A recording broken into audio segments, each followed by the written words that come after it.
প্রিয়জনের সাথে ঈদ শেষে রেলপথে রাজধানীতে ফিরছেন অনেকেই। ভিড় কম, নেই টিকিট নিয়ে শঙ্কা। তবে টিকিট কালোবাজারি নিয়ে দালাল আবারও সজাগ। অভিযোগ পাওয়া গেছে ২৫০ টাকার টিকিট ৬০০ টাকায় বিক্রি হচ্ছে।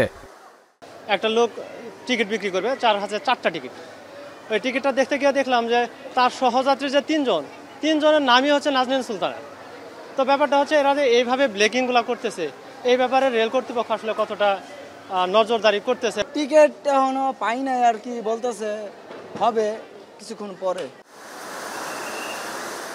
ঈদের তৃতীয় দিনে যারা ফিরছেন ঢাকায় তাদের মুখে ফুটে উঠেছে স্বস্তির হাসি।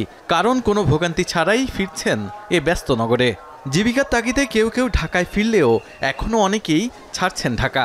যারা নানা ব্যস্ততায় যেতে পারেনি তারাও বেড়াতে যাচ্ছেন আত্মীয় স্বজনের কাছে। ঈদের যানজটের কারণে পরিবার আগে পাঠিয়ে দিয়েছে, ঈদের আগে পাঠিয়ে দিয়েছিলাম।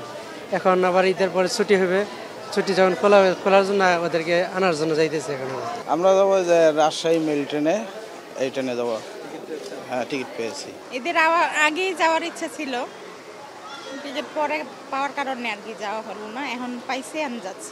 পশু কুরবানির জন্য দেশের নানা প্রান্ত থেকে ঢাকায় এসেছে অনেকেই। তার মধ্যে সুমন এসেছে চাঁপাইনবাবগঞ্জ থেকে। তারাও ছাড়ছেন ঢাকা।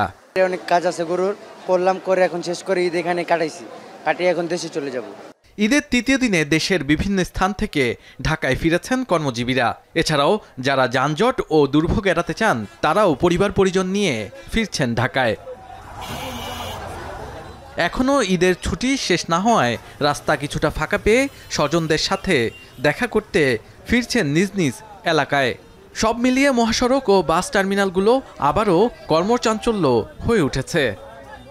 যানজট ছিল, ভাড়া বেশি ছিল, এই জন্য ঈদ আসতে পারি না। এখন আসলাম, তাও ভাড়া বেশি, যানজট প্রচুর। ঈদের সময় প্রচুর জাম ছিল, আসতে পারি নাই। এখন মনে করেন এই আজকে আসছি, তা ভাড়া একটু কম আছে এখন, ঠিক আছে। ওর সময় ভাড়া বেশি আসছিল, এই কারণে আর কি আসা। বেলা বাড়ার সাথে সাথে বাড়ছে যাত্রী চাপ। অনেক বাসে মিলছে না সিট। কোনো পরিবহন বেশি ভাড়া ও মাঝপথে যাত্রী নামানোর মতো ঘটনায় যাত্রী দুর্ভোগ বাড়ছে বলে অভিযোগ যাত্রীদের। ৩০০ টাকার ভাড়া, ৫০০ টাকা ভাড়া বেশি। ৫০০ টাকা কয় ব্রিজে করা, ৫০০ টাকা এখানে ব্রিজে করা ভাড়া, আপনারা নিজেই বলেন। মহাসড়কে ঈদে ঘরে ফেরা মানুষের নিরাপত্তা ও যানজট নিরসনে পুলিশ, সেনাবাহিনী সহ অন্যান্য আইনশৃঙ্খলা বাহিনী মাঠে কাজ করছে।